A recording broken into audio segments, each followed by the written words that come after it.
I won $1.58 million in the lottery and hid it from my greedy family. My name is Danny, 52 years old. 20 of those years I spent under cars at Canton's Auto Repair in Ohio. Back pain is like an old friend now.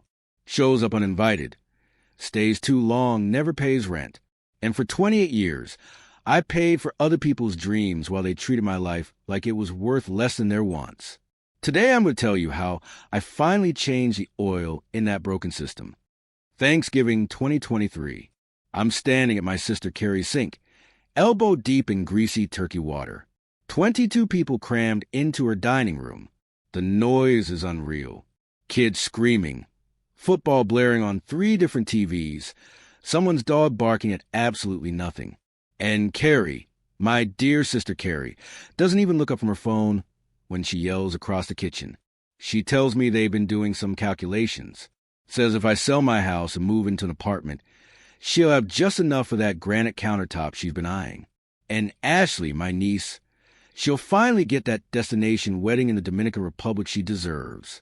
Deserves. That word stuck in my head like a strip bolt. I'm scrubbing congealed fat off a roasting pan, and I'm thinking about that word. What did Ashley do to deserve a $10,000 beach wedding? She's 19. She's been engaged 4 times. This is fiancé number 3, I think, or 4. Hard to keep track. I wiped my hands on the apron Carrie made me wear. It said Grill Sergeant with a little cartoon hot dog. I'm 52 years old, and I'm wearing a hot dog apron while my family plans out how to spend my house. But I didn't say anything. I never said anything. That was my role. Shut up and write the check. 28 years of that. Let me take you back to where this all started. Mercy Hospital, 1995. The smell of disinfectant mixed with fear. That's a smell you never forget. My mom was dying. Stage 4 lung cancer. She could barely breathe through the oxygen mask, but she had enough strength to grab my hand and give me the worst advice of my life. She told me to take care of Carrie. Said Carrie was vulnerable. Needed protection. Vulnerable. Carrie could have knocked out a bull if there was a manicure appointment on the line. But you don't argue with your dying mother. You nod. You promise. You become an idiot. I picked up extra shifts at the shop. Double my hours. My boss, old Frank, he knew what was happening. Didn't say much. Just patted my shoulder and put me on the night rotation. More money, fewer questions. Carrie's first wedding cost me $12,000. The whole thing. Venue, dress, flowers, open bar. The groom was this guy Richard. Worked in insurance. Talked too much about his car. He lasted 1 year before he figured out what I should have known from the start. Smart guy. That Richard. But here's the thing that really gets me. Few years after that, Saturday morning, 6 a.m., my phone rings. I'm dead asleep because I worked until midnight Friday, covered someone's shift. Carrie's voice comes through like a fire alarm. She's got a tragedy, an emergency, a crisis. Her kids have nowhere to sit. She needed a couch. Not just any couch. A $5,000 Italian leather sectional from some boutique in Columbus. Her kids were sitting on folding chairs like refugees. She said, "What would people think?" Here's what I was sitting on. A 1978 Harley-Davidson. Color called Sunset Flame. Rebuilt from the frame up. Took me 10 years to restore that bike. Every Sunday for a decade, I was in my garage with that machine. Chrome I polished until you could see your soul in it. Engine I rebuilt 3 times until it purred like a big metal cat. That bike was my retirement plan. My escape route. My ticket to freedom. I was going to ride it to Arizona. See the Grand Canyon. Feel wind and sun. And something other than fluorescent lights and motor oil. Carrie's voice on the phone, all sweet and reasonable. Tells me I'm over 30. Asks why I need a toy at my age. Asks if I'm having some kind of crisis. Says family comes first. I sold that bike to a kid who didn't even know how to change the oil. Watched him ride away on my 10 years of Sundays. Felt like I'd sold my own legs. Carrie got her couch. Posted 40 pictures on Facebook. Never sat on it because she was too worried about the kids spilling juice. The years blur together when you're bleeding money. but some moments stick out sharp and clear. My nephew Trevor, 18 years old, standing in my garage, just graduated high school, got into Ohio State. He needed $18,000 for his first year. Books, housing, meal plan, the whole package. I'm doing the math in my head, figuring out where I can squeeze another loan. And Trevor, this kid I bought birthday presents for, this kid I taught to throw a football, he looks at me and says something I'll never forget. He says he doesn't want to end up working with his hands his whole life like me. Says it like it's a disease. Like what I do is shameful. I took out a second mortgage. My house, my father's house, the house I grew up in, now half owned by Fifth Third Bank. Also, Trevor could get a degree he never finished. Oh, and here's the kicker. Year before that, I co-signed on Carrie's mortgage. Her credit score was worse than my work boots. Banks wouldn't touch her. But family helps family, right? That's what she said. So now I'm on the hook for her house too. I was a co-signer on a mortgage for a woman who called my house a shack while planning to spend my equity on countertops. The math wasn't matang, as the kids say. Then there's Ashley, 19 years old, attitude like a scorpion in a shoe. She didn't ask me to pay for her Jeep insurance. Didn't say please, didn't explain why. Just texted me one Tuesday afternoon. Pay my insurance or my parents will kill me. Not a request, a command. I paid it, just like I paid for everything else. The pattern was set harder than concrete. Fast forward to that Thanksgiving, 2023. I'm at the sink and Carrie's behind me, talking about my house like it's already sold. Like my equity is a community resource. Her granite countertop fund. Trevor's on the couch, talking about how I should think about the family. Says I'm being selfish keeping a whole house to myself. Asks if I'm planning to take it with me. Maybe save up for a gold-plated coffin.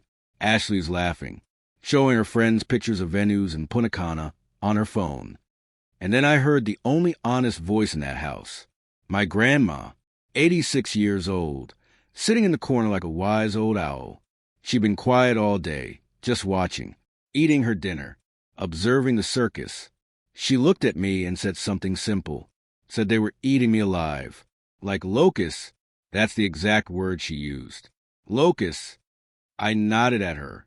Felt something crack inside my chest. Not my heart breaking. Something else. Something that had been holding me down for 28 years. I walked outside. November in Ohio. Cold enough to see your breath. Sky was that flat gray color that makes you feel like you're living inside a storage unit. I pulled out a cigarette from a pack I'd been keeping in my truck for emergencies. I quit smoking 10 years ago. This was an emergency. Stood on Carrie's porch, smoking that cigarette, watching my breath and smoke mix together in the cold air. And I thought about my father. He'd been a carpenter. Good one, too. Built half the decks in Canton. He died when I was 30. Heart attack in his sleep. Never got to retire. Worked until his body quit. But before he died, he told me something. We were building a bookshelf for Carrie's first apartment. He stopped hammering, looked at me, and said there are two types of people in this world. People who build and people who tear down. He said never be a tool for the people who tear down. I'd been their hammer for 28 years, pounding in the nails on their dreams while my own sat in a rusty toolbox and used. Smoked that cigarette down to the filter. Stood there in the cold until my fingers went numb. And I made a decision right there on Carrie's porch, next to her inflatable turkey decoration and her give thanks doormat. I was done. Done being the bank. Done being the solution to problems I didn't create. Done being the emergency fund for people who treated me like an ATM with a heartbeat. 3 months went by. Winter turned into early spring. Ohio winter is long and gray, and it makes you think about your life choices. I thought about a lot. Went to work every day. Fixed transmissions. Changed oil. Rotated tires. Frank finally retired and sold the shop to some corporate chain. New owners didn't know me, didn't care about me, just wanted production numbers. My back hurt worse. I was getting older. 52 isn't old, but it's not young either. Not when you spent 3 decades lying on concrete floors under dripping oil pans. February, middle of the month. Cold Tuesday evening. I stopped at the Shell station on 12th Street after work. Needed beer. Tuesday night beer. The kind you drink alone while watching whatever's on TV. Grabbed a six-pack of Miller Lite from the cooler. Walked up to the register. Total came to $8.70. I gave the kid a 10. Got my change. $1.30 in coins and singles. I was about to walk out when I saw the Powerball sign. Jackpot was up to $2.3 million. Some ridiculous number. I don't gamble. Never saw the point. But something made me stop. Maybe it was the 3 months of thinking. Maybe it was the memory of Carrie's voice planning out my equity. Maybe it was just stupidity. I looked at the change in my hand. Looked at the Powerball sign. Looked at the kid behind the counter, barely 20, playing on his phone. Looked at the kid behind the counter, barely 20, playing on his phone. And then I saw it. Not the Powerball sign with those billion-dollar jackpots you see on the news. Something smaller, more realistic. The Ohio Classic Lotto sign. Jackpot sitting at $2.3 million. I said, give me one ticket. Quick pick. Didn't even choose my own numbers. Just let the machine spit out whatever random combination it wanted. Cost me $2. Left me with 30 cents and a flimsy piece of paper. The kid handed it over without looking up from his phone. Didn't say good luck. Didn't say anything. Just slid the ticket across the counter like it was a receipt. I folded it and stuck it in my shirt pocket. Felt it crinkle against my chest. Walked out to my truck. Tossed the ticket in the cup holder with the old receipts and loose change. Forgot about it by the time I got home. That ticket sat in my cup holder for 2 days. Just a piece of paper. A $2 dream I didn't even remember having. I had no idea I just bought myself a new spine. I forgot about that ticket completely. It sat in my cup holder for 2 days, buried under gas station receipts and a broken pen. Just another piece of trash in my 12-year-old Chevy that smelled like motor oil and broken dreams. Friday evening rolled around. End of another week under cars. My back was killing me, my knees were shot, and I needed coffee. Bad. So I pulled into that same Shell station on 12th Street. Grabbed a large coffee. Black, no sugar. Walked up to the register. And then I saw that ticket sitting there in my shirt pocket where I'd moved it that morning when I changed shirts. I don't know why I decided to check it. Boredom, maybe. Habit. The scanner was right there by the register. Usually these things just beep and flash red. Not a winner. Try again. The Ohio Lottery Commission's polite way of saying you just donated $2 to education funding. But this time, the machine made a different sound. A weird, strangled beep, and the screen lit up with words I'd never seen before. See retailer. Prize exceeds scanner limit. The cashier was this kid, maybe 19. Acne. Cleveland Browns hoodie. Looked like he'd rather be anywhere else. He took the ticket from me. Scanned it behind the counter. His eyes went wide. Real wide. He looked at me. Looked at the ticket. Looked at me again. Then he said something that made my knees go weak. He told me I needed to go to Columbus, to the lottery headquarters, because I'd won. Actually won. I walked back to my truck in a daze. Got in, locked the doors, pulled out my phone, and went to the Ohio Lottery website. Checked the winning numbers from Tuesday's draw. They matched, every single one. 6 numbers that lined up like planets in some cosmic joke. The jackpot was $2.3 million. Before taxes, before everything. After the federal government took their initial 28% cut and Ohio took their 4%, I was looking at roughly $1.58 million. Clean. Real. Mine. My heart started pounding like a piston firing on a cold engine. Rapid. Irregular. Dangerous. But here's the thing nobody tells you about winning the lottery. I didn't feel happy. I felt terrified. Because the first thought that entered my mind wasn't about what I could buy, or where I could go, or how my life would change. The first thought was about them. Carrie, Trevor, Ashley, the whole parasitic family tree. They were going to eat this money like locusts on a cornfield. I could already hear Carrie's voice. Already see Trevor's entitled smirk. Already imagine Ashley's demands. I sat in that parking lot for 20 minutes, engine off, coffee getting cold, just staring at those numbers on my phone. And then I made the smartest decision of my entire 52 years. I didn't call my sister, didn't call my niece or nephew, didn't post anything on Facebook or tell the guys at work. I called a lawyer, not just any lawyer, Bill Crow, tax attorney out of Columbus, former IRS agent who'd switched sides and now helped regular people navigate the nightmare of sudden wealth. I'd heard about him years ago when some guy from Akron won big and got smart about it. Cost me $5,000 cash just for the initial consultation. I pulled it from my savings account the next morning. Drove 2 hours to his office in a building that smelled like old money and leather chairs. Bill was 50-something. Gray hair, expensive suit, glasses that probably cost more than my monthly rent. But he didn't talk down to me. Didn't treat me like some dumb mechanic who got lucky. He shook my hand and said the words that changed everything. He told me congratulations. Then he told me to forget my own name. We were going to create something called a blind trust. It's legal in Ohio under statute 3770.07. Basically, it means a lottery commission releases your winnings to a trust, not to you personally. The trust claims the prize. Your name never goes public. Nobody knows. Nobody can find out. I become Mr. X. For the first time in 28 years, I felt like James Bond instead of an ATM machine. Bill handled everything. Paperwork, legal filings, setting up the trust structure. It took 3 weeks. 3 weeks of me going to work every day, fixing cars, acting normal, while sitting on the biggest secret of my life. 3 weeks of hell.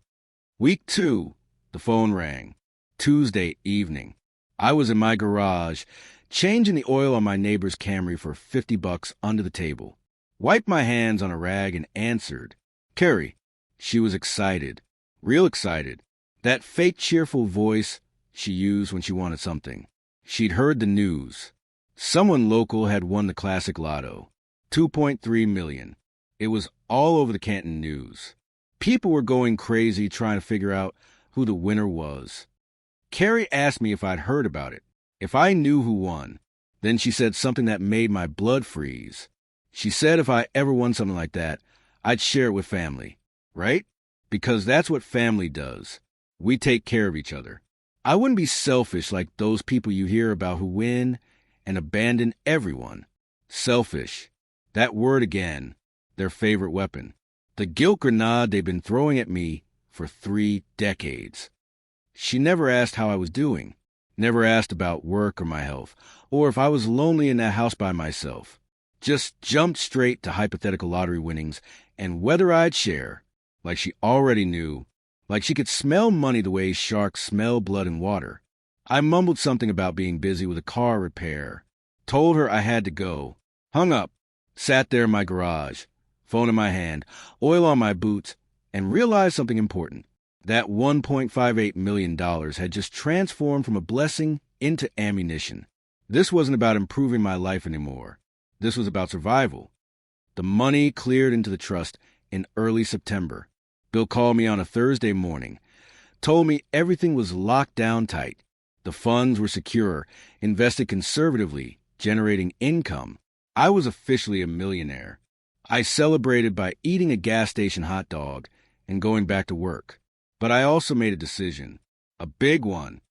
I drove down to Dave Murray Ford on Route 62, walked into the showroom like I owned the place, found a salesman named Rick who looked hungry for a commission, told him I wanted a Ford F-150 Platinum, the nice one, top of the line, leather seats, heated steering wheel, panoramic sunroof, all the bells and whistles.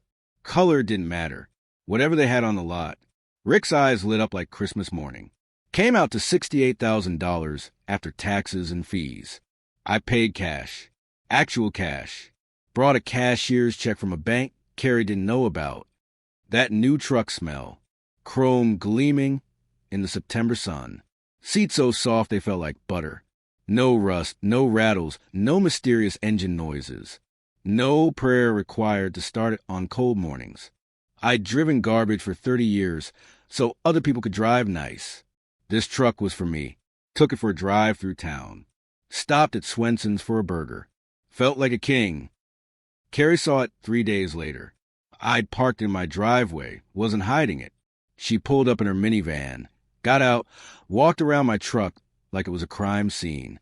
Her face went through about 5 different emotions in 10 seconds. Shock, confusion, anger, jealousy. Finally settled on outrage. She demanded to know where I got it, where I got the money, what I was thinking. I looked her dead in the eye and lied like professional. Told her I took out a loan. 72 months at 8% interest.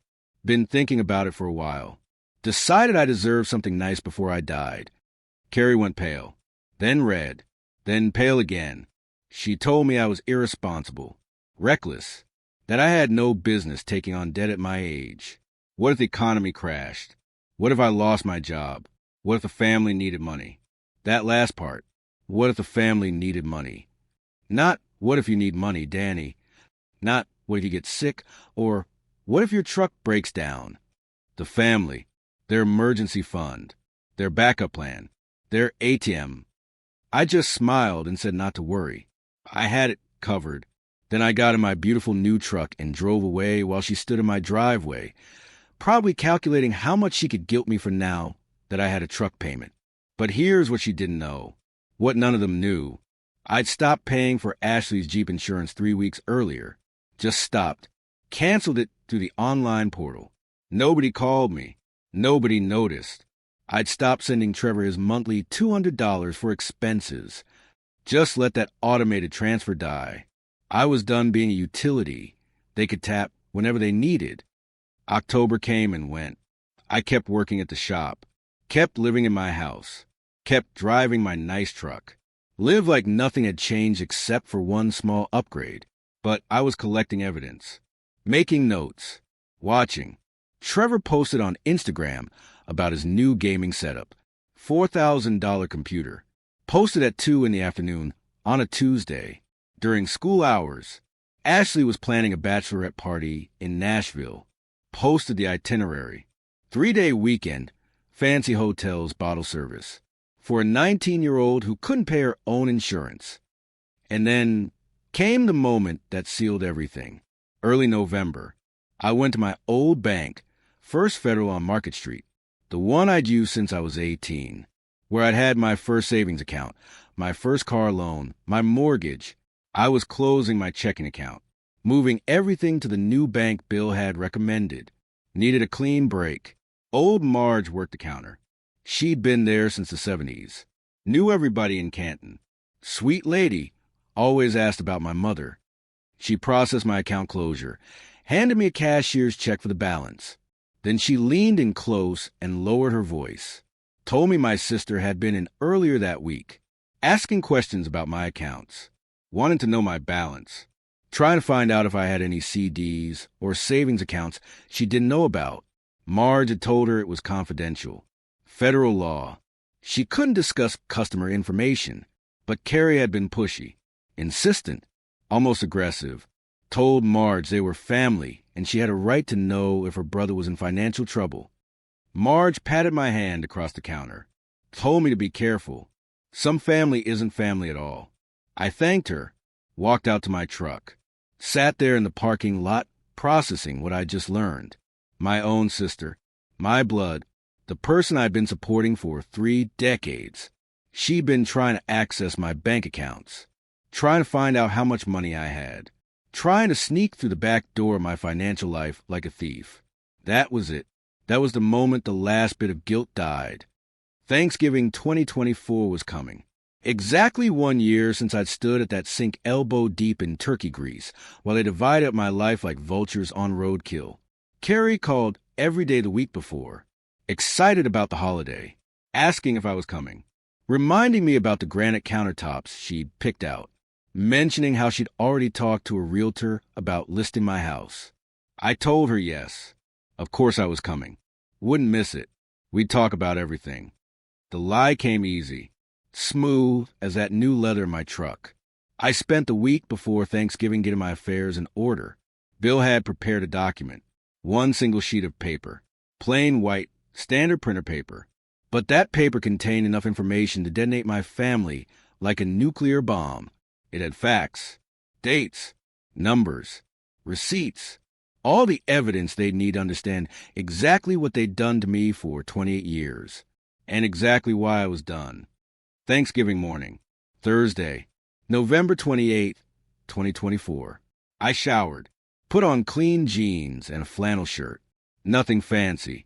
Same Danny they'd always known. Grabbed my keys. Grabbed that folded piece of paper from Bill. Put it in my jacket pocket. Walked outside to my beautiful F-150 gleaming in the driveway and drove right past it. I'd parked my old Chevy 2 blocks away the night before. Still had it. Couldn't bring myself to scrap it yet. That truck had been with me through everything. I drove the Chevy to Carrie's house. Parked it in her driveway next to all the other cars. Trevor's beat-up Honda. Ashley's Jeep that I'd been paying for. Carrie's minivan with the blessed bumper sticker. Walked up to the front door. Rang the bell. Could hear them inside. 22 people. Same chaos as last year. Same noise. Same entitled expectations. Carrie opened the door. Smiled that big fake smile. Hugged me like I was her favorite person in the world. Welcome, Danny. So glad you could make it. We have so much to talk about. She turned and walked back toward the kitchen, then stopped, grabbed something off a hook by the door. That apron, the same one from last year. Grill Sergeant with the cartoon hot dog. She held it out to me, smiling, told me it was time to get to work. The dishes weren't going to wash themselves. I took it from her hands, felt the cheap fabric between my fingers, and I had exactly one thought running through my head. They have no idea what's about to hit them. I walked in holding that apron. The house smelled exactly the same as last year. Roasted turkey, cinnamon candles from Target, that artificial pumpkin spice spray, Carrie buys by the case. 22 voices talking over each other. Kids running around. Football game blaring. Same circus. Different clown. Carrie was already back in the kitchen, yelling orders at people. Trevor was sprawled on the couch in sweatpants, playing on his phone. Ashley was taking selfies with her friends near the fireplace, all of them making those duck-face expressions that looked like they'd been stung by bees. Nobody looked up when I came in. Nobody said hello. I was furniture. The ATM had arrived. I hung my jacket on the coat rack, folded that apron, and set it on the entry table. Wasn't putting that thing on. Not today. Not ever again. Dinner was at 4. Same as always. Carrie had the whole production down to a science. Turkey, mashed potatoes, green bean casserole, 3 different kinds of pie. Her dining room table was packed. Extra folding tables set up in the living room for the overflow crowd. I took my usual spot, corner of the main table, next to Grandma, who gave me a little wink when I sat down. She knew. Somehow, she always knew. Carrie brought out the turkey on her fancy serving platter, the one I bought her for Christmas 3 years ago because she'd hinted about it 40 times. Everyone oohed and ahed like it was the Mona Lisa made of poultry. We said grace. Well, Carrie said grace while everyone else checked their phones. She thanked God for family, for abundance, for blessings, for all the wonderful things we had to be grateful for. I almost laughed. Almost. People started loading up their plates, passing dishes, talking loud, and then Carrie cleared her throat in that particular way that meant she had an announcement. She looked directly at me and smiled, asked me how my house situation was coming along, said she'd found the perfect granite countertops, Italian marble, imported, $25,000. She'd already talked to the installer. They could start in January, right after I closed on the sale. The table went quiet. Everyone was looking at me now. Trevor jumped in before I could respond. Said he had exciting news, too. He'd been working on a business plan. A revolutionary idea. It was like Airbnb, but for dogs. He'd even come up with a name. Wolf B&B. He said it like he'd just invented the cure for cancer. Told me he needed $100,000 to get it started. Just seed money. Venture capital. He'd pay me back triple when it took off. Guaranteed. Ashley giggled and said she wished she'd thought of something that smart. Then Ashley pulled out her phone, started showing me pictures of a white Tesla Model Y. Beautiful car, she said, only $60,000. And she really needed it because her Jeep was unreliable. Unsafe, even. I wouldn't want her driving something dangerous, would I? They weren't asking. They were telling me how they planned to spend my money. The money from my house. The house my father built. The house I grew up in. The house that was the only thing I actually owned. I set down my fork, looked at each of them. Carrie with her fake smile. Trevor with his entitled smirk. Ashley with her phone full of luxury cars she thought she deserved. Took a sip of water. Let the silence stretch out a little. Then I spoke.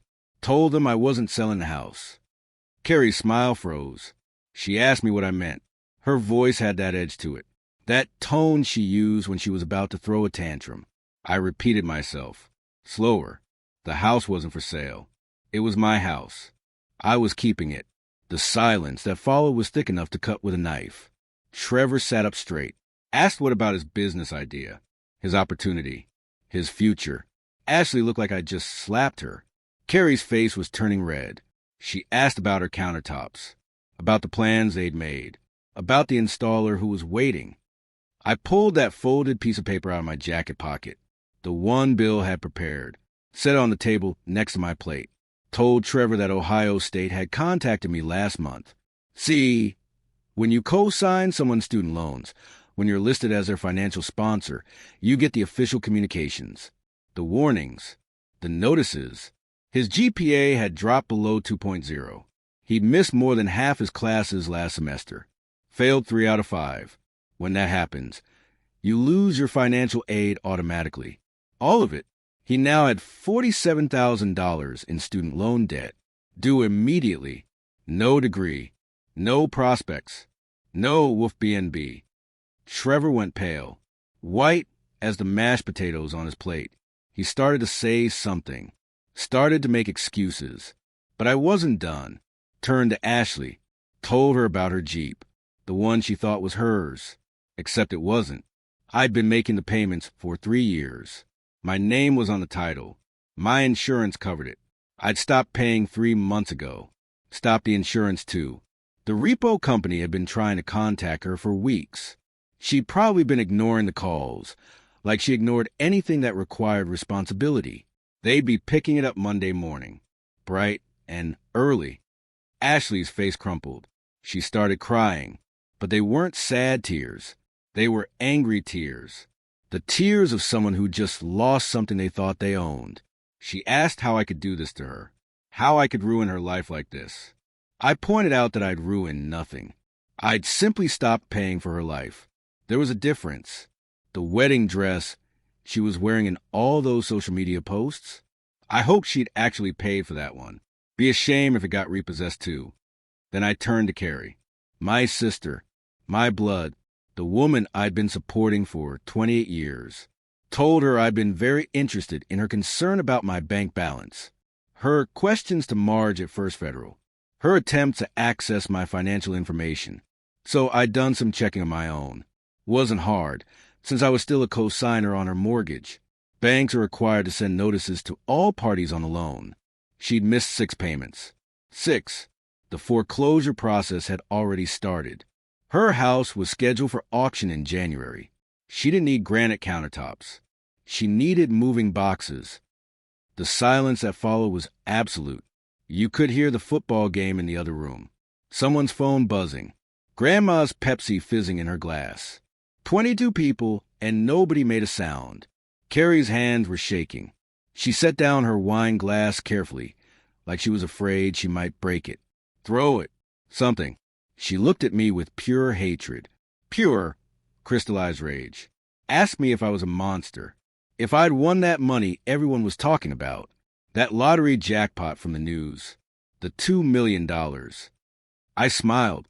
First genuine smile I'd had in that house in 28 years. Told her yes. I'd won. After taxes, $1.58 million. All of it sitting safe in a blind trust. Legal, protected, untouchable. Told her what my old boss at the shop used to say. There's no point changing the oil in a car that's headed to the junkyard. You're the junkyard, I said. All of you, and I'm not your mechanic anymore. Carrie screamed. Actual screaming. Grabbed her plate, still full of turkey and stuffing and cranberry sauce, and threw at me. She missed. Plate hit the wall behind me. Smashed into Grandpa's portrait. Gravy and cranberries sliding down the glass. I didn't flinch. Just sat there watching 28 years of resentment explode across her dining room wall. Trevor was standing now, yelling, calling me selfish, ungrateful, saying I owed them. That family takes care of family. That I'd promised Mom. Ashley was full on sobbing. Her friends were filming everything on their phones. This was going to make quite the TikTok. Grandma set down her fork, looked around the table at all the chaos, all the screaming and crying and accusations. She said she'd really been looking forward to that cranberry sauce. Shame about the wall. Then she looked at me, told me to run. I stood up, grabbed my jacket, walked to the door while Carrie screamed behind me. Something about lawyers, about family court, about how she'd make sure I never worked in this town again. Empty threats from an empty person. I walked out, got in my truck, the old Chevy I'd parked in her driveway, started the engine. It coughed and rattled, same as always. Pulled out onto the street, drove past all those familiar houses, past the Shell station where I'd bought that ticket, past Canton's auto repair where I'd spent 3 decades. Kept driving. Stopped once for gas and terrible coffee at a Flying J outside Indianapolis. The cashier asked if I was okay. Told her I'd never been better. She didn't believe me, but she smiled anyway. Drove through the night, through Indiana, through Illinois, through Missouri. Watched the sun come up somewhere in Oklahoma. Red sky, flat land, nothing but highway and possibility. Stopped again in Oklahoma City for more coffee and a breakfast burrito that tasted like freedom. 18 hours after I walked out Carrie's house, I crossed the border into Texas. Big green sign on the highway. Welcome to Texas. Drive friendly. Something inside my chest released, like a pressure valve finally opening, like I'd been holding my breath for 28 years and finally remembered how to exhale. I wasn't running away. I was running towards something. I drove through Texas hill country as the sun was setting, rolling hills covered in scrub oak and cedar, sky painted in oranges and purples. Air smelled different here. Dry, clean, honest. Found a motel outside Fredericksburg. Small place, family owned. $20 a night. Slept for 12 hours straight. Best sleep of my life. Woke up and realized I'd left behind 22 bags of wet cement. I'd been carrying them in my truck for 3 decades. No wonder my back hurt. I started laughing. Sitting there in a cheap motel room in Texas, laughing like a crazy person. I wasn't getting revenge. Revenge is about them. This was about me. About finally putting down weight I should never have picked up in the first place. I spent the next 3 months looking at property. Small houses on big lots. Places where your nearest neighbor was measured in acres, not feet. Where nobody knew my name or my history, or how much money I was supposed to give them. Found a place outside Johnson City. 2 bedrooms, 1 bathroom, garage big enough for my truck, and a workshop. 2 acres of Texas dirt and scrub brush in silence. $420,000. I paid cash. No mortgage. No co-signers. No bank owning a piece of my life. Just me and a deed with my name on it. Sold my old house in Ohio through a realtor. Never went back. Didn't need to. Everything important I'd already taken with me. Everything else was just stuff. Got $180,000 for it. Clean profit. Added it to the fund. First thing I did in my new house was buy a rocking chair for the porch. Sat in it and watched the sun go down over the hills. Drank cheap beer and listened to the silence. Nobody called asking for money. Nobody texted with emergencies. Nobody expected anything. It was perfect. But I didn't want to become the thing I hated. Didn't want the money to poison me the way I'd watched it poison them. So I did something with it. Created a small charitable fund. Called it Second Gear, for people who needed a second chance. Specifically, for young mechanics who were military veterans, guys who'd served their country and came home knowing how to fix things, but didn't have the capital to start their own shops. $5,000 grants. Not loans. Grants. Money they didn't have to pay back. Money without strings. First recipient was a kid named Marcus, 24, 3 tours in Iraq. Came home and started fixing motorcycles in his mother's garage. He had the skills. He had the passion. He didn't have the tools or the space. My $5,000 bought him a lift and a full socket set. Professional grade. The good stuff. He sent me a photo 2 months later. His new shop. Small place, but clean. Organized. 3 bikes in various states of repair. He was smiling. One of the bikes was a 1978 Harley. Sunset flame paint job. Just like mine had been. I may have gotten a little emotional about that. And Grandma. Couldn't forget Grandma. I drove back to Ohio exactly once. Picked her up from the assisted living place Carrie had dumped her in. Place smelled like disinfectant and despair. Grandma was packed and ready. Had her bags by the door. She'd been waiting. We drove back to Texas together. She talked the whole way. Told me stories about Grandpa, about my father, about what real family actually meant. She moved into my second bedroom, took over the kitchen, started baking pies from recipes she'd learned in 1942. Apple, cherry, pecan. The house started smelling like home. She told me one morning, sitting on that porch in her own rocking chair, that I was finally living, not just existing, not just paying bills and surviving, actually living.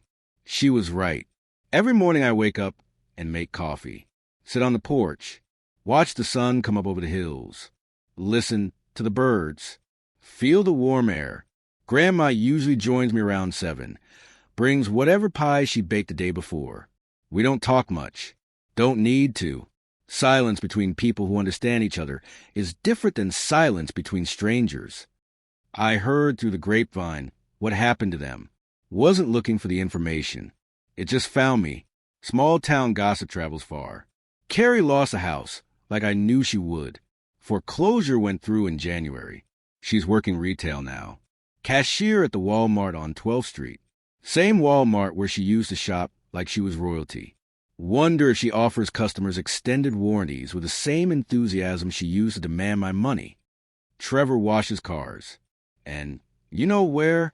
Canton's Auto Repair. My old shop. The place I spent 28 years. New owner hired him part-time. $14 an hour. No benefits. Wolf B&B never quite took off. Turns out investors want to see things like business plans and market research and work ethic, none of which Trevor possessed. He's 22 now, still living with Carrie in her apartment, still playing video games, still waiting for success to fall into his lap. Ashley's engagement fell apart. Shocker. Turns out when you're 19 and your meal ticket disappears, fiancés start reconsidering their options. She tried selling her wedding dress on Facebook Marketplace. $200. The description said never worn. At least that part was true. Last I heard, she was working at a coffee shop, making lattes, learning that other people don't owe you a lifestyle. I don't feel bad for them. I don't feel good about their struggles either. Mostly, I don't feel anything. Their consequences playing out in real time. Natural results of natural actions.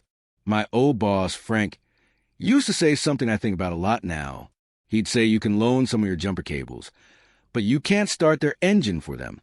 They have to turn the key themselves. I spent 28 years trying to start their engines, trying to make their lives work, trying to fix problems I didn't create. But their engines were never the problem. They just didn't want to turn the key. I hung a small wooden sign by my front door, made it myself in my new workshop, burned the letters in with a wood-burning tool. It says, "No more loans." Simple, clear, non-negotiable. Every morning when I leave the house, I see it. Every evening when I come home, I see it. It's a reminder, not for visitors. For me, a reminder that I'm not a bank. I'm not a solution. I'm not responsible for other people's choices. I'm just Danny, 52 years old, retired mechanic, Lottery winner. Free man. My phone doesn't ring anymore. Not with emergencies. Not with demands. Not with guilt trips dressed up as family obligations. It's quiet. Some people would find that lonely. I find it peaceful. There's a difference. I sit on my porch most evenings, watch the Texas sunset paint the sky, drink my coffee, sometimes beer. Grandma rocks in her chair next to me, usually working on a crossword puzzle. The only sound is cicadas and whine through the cedar trees. No screaming, no demands, no expectations, just peace. People ask me sometimes if I regret it, if I wish I'd handled things differently, if I feel guilty about walking away from family. The answer is complicated, but also simple. No, not even a little bit. Because here's the thing they don't tell you about family. The thing everyone pretends isn't true. Blood doesn't mean you owe someone your life. Shared DNA doesn't mean unlimited access to your resources. Family doesn't give people the right to bleed you dry and call it love. Real family builds you up, supports you, celebrates your wins without immediately calculating what they can take from them. Real family doesn't need a lawyer and a blind trust to keep them at bay. I think about my mom sometimes, about that promise I made in the hospital, about taking care of Carrie. I kept that promise for 28 years, longer than Mom probably expected, longer than anyone had a right to ask. But there's a difference between taking care of someone and being consumed by them, between helping family and being their human sacrifice. I finally learned that difference. Took me 3 decades and a lottery ticket, but I learned it. Last week, I got a letter, forwarded from my old address in Ohio. Carrie's handwriting on the envelope. I held it for a long time, sat on my porch, letter in one hand, coffee in the other, thought about opening it, reading whatever apology or demand or guilt trip she'd written. Grandma watched me from her rocking chair. Didn't say anything, just watched. I walked over to my workshop, fed that letter into my wood stove, watched it burn. Grandma nodded, went back to her crossword. Some conversations don't need to happen. My old boss, Frank, used to have another saying. He'd tell me that the best tool in any shop isn't a wrench or a socket set. It's knowing when to stop working on something that can't be fixed. Some cars belong in the junkyard. Some relationships belong in the past. Some promises expire when the person asking them of you would never make the same sacrifice. I spent 28 years trying to fix people who didn't want to be fixed, who wanted to be funded. Now I'm fixing myself. Turns out I was worth the investment. So am I the bad guy in the story? Am I the monster Carrie called me?